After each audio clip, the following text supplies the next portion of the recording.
Hello friends, welcome to our channel. நாளொரு tasty சமையல். எல்லாரும் எப்படி இருக்கீங்க friends? இன்னைக்கு நம்ம சேனல்ல ஒரு டிஃபரண்டான அதே சமயம் ரொம்ப டேஸ்டா இருக்கக்கூடிய ரெசிபி தாங்க நம்ம செய்ய போறோம். எப்பவும் செய்யற ஒரு பிரியாணியை விட இது ஒரு டிஃபரண்டான வெரைட்டிங்க. மஷ்ரூம் சேவை பிரியாணி தாங்க நம்ம இன்னைக்கு செய்ய போறோம்.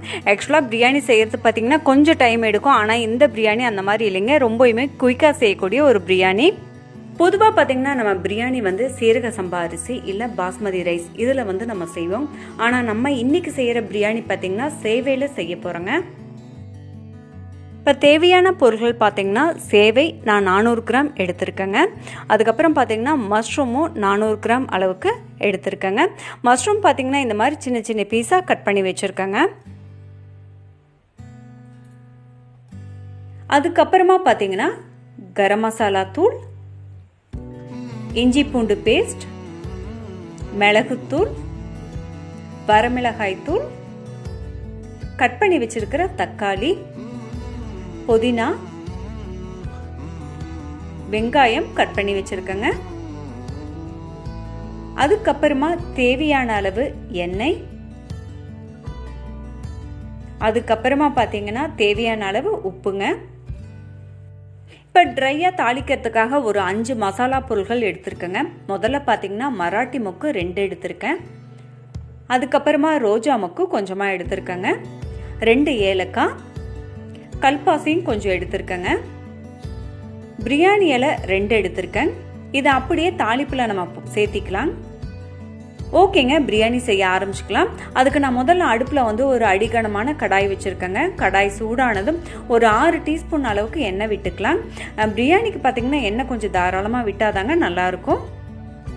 இப்போ எண்ணெய் காஞ்ச உடனே முதல்ல பார்த்தீங்கன்னா இந்த ட்ரையாக எடுத்து வச்சுருக்கிற பிரியாணி மசாலாவை வந்து நம்ம போட்டுக்கலாம்.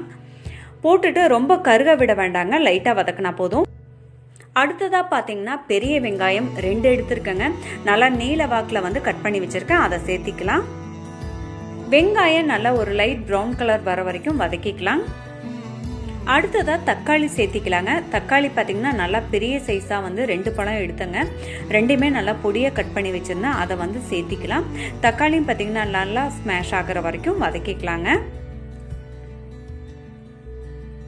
அடுத்ததாக பார்த்தீங்கன்னா தக்காளி வதக்கிட்டு இருக்கும் போதே நம்ம வந்து புதினாவை சேர்த்திக்கலாம். புதினா பார்த்தீங்கன்னா பிரியாணிக்கு நிறையா சேர்த்தனோன்னா நல்லா ஃப்ளேவராகவும் இருக்குங்க, டேஸ்டாகவும் இருக்கும். நான் பார்த்தீங்கன்னா நல்லா ஒரு கப் அளவுக்கே நான் வந்து எடுத்து போட்டிருக்கேன். இப்போ ஃப்ளேம் வந்து சிம்மில் வச்சுட்டுங்க ஒரு மசாலா பொருளாக சேர்த்திக்கலாம். முதல்ல பார்த்தீங்கன்னா மிளகாத்தூள் சேர்த்திக்கிறேன். மிளகுத்தூள் வந்து ஒரு 1/2 டீஸ்பூன் அளவுக்கு சேர்த்திக்கிறேன். மிளகாத்தூளும் பார்த்தீங்கன்னா நான் 1/2 டீஸ்பூன் அளவுக்கு சேர்த்தியிருந்தேங்க. அடுத்ததாக கரம் மசாலா தூள் சேர்த்திக்கலாம். இதுவும் பார்த்தீங்கன்னா 1/2 டீஸ்பூன் சேர்த்திக்கலாம். அடுத்ததாக பார்த்தீங்கன்னா இஞ்சி பூண்டு பேஸ்ட் 1 டீஸ்பூன் அளவுக்கு சேர்த்திக்கலாம்.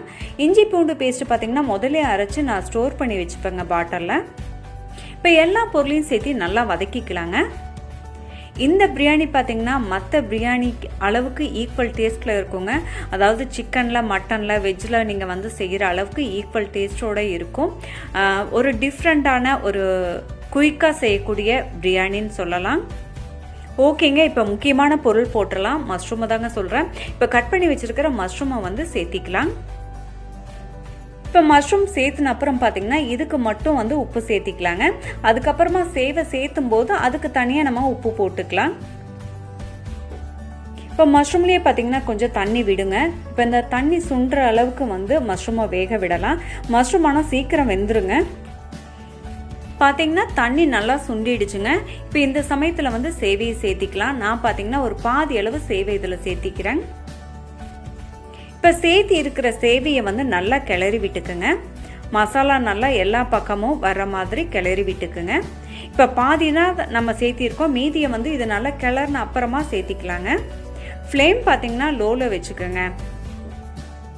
இப்போ பார்த்தீங்கன்னா மீதி இருக்கிற சேவையும் நான் வந்து ஃபுல்லாக சேர்த்திட்டேங்க. இதையும் சேர்த்து நல்லா கிளறி விட்டுக்கலாம். இப்போ இந்த சேவை சேர்த்துன அப்புறம் பார்த்தீங்கன்னா இப்போ இந்த பிரியாணிக்கு தேவையான அளவு உப்பு சேர்த்திக்கலாங்க. ஏற்கனவே கொஞ்சமாக சேர்த்திருக்கோம். இப்போ எந்த அளவுக்கு தேவையோ அந்த அளவுக்கு உப்பு சேர்த்திக்கலாம். சேர்த்திட்டு எல்லாம் வந்து நல்லா ஒன்றா மிக்ஸ் ஆகிற மாதிரி கிளறி விட்டுக்குங்க. ஓகேங்க, நல்லா கிளறி விட்டுட்டேன்.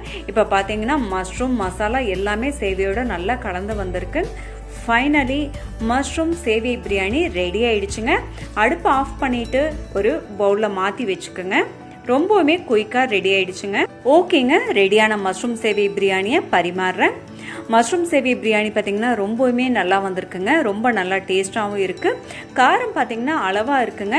உங்களுக்கு இன்னும் காரம் வேணும்னா இன்னும் நீங்கள் கூட வந்து மிளகாத்தூள் சேர்த்திக்கிங்க.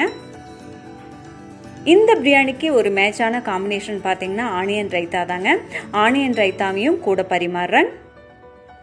ரொம்பவுமே சுலபமாக செய்யக்கூடிய இந்த மஷ்ரூம் சேவை பிரியாணியை நீங்கள் உங்கள் வீட்டில் செஞ்சு பாருங்கள். எப்படி இருக்குன்னு உங்களோட ஃபீட்பேக்கை கமெண்ட்ஸில் சொல்லுங்கள்.